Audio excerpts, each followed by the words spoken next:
আজকে আমার সাইটে পাইল ক্যাপ ঢালাইয়ের পূর্বে পাথরের পরিমাণ মেপে নেওয়া হচ্ছে। এখানে আমাদের ড্রয়িংয়ে উল্লেখিত মিক্স রেশিও 1-1.5-3,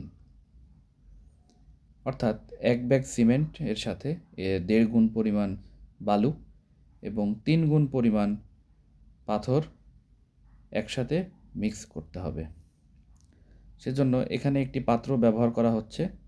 লাল রঙের যে পাত্রটি আপনারা দেখতে পাচ্ছেন, এটাকে মিস্ত্রিদের ভাষায় বলে ফেরা, যার আয়তন 1.25 CFT, যা 1 ব্যাগ সিমেন্টের আয়তনের সমান।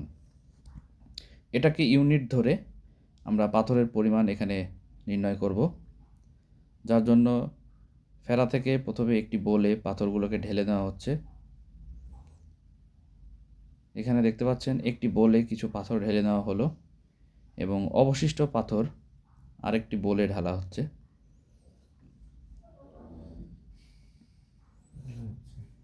এবং এখানে দেখতে পাচ্ছেন যে 1 ফেরা পাথর দিয়ে 2 বোল সমপরিমাণ পাথর এখানে হয়েছে, অর্থাৎ 1-1.5-3 মিক্স রেশিওতে পাথর এর প্রয়োজন এরকম 6টি বোল।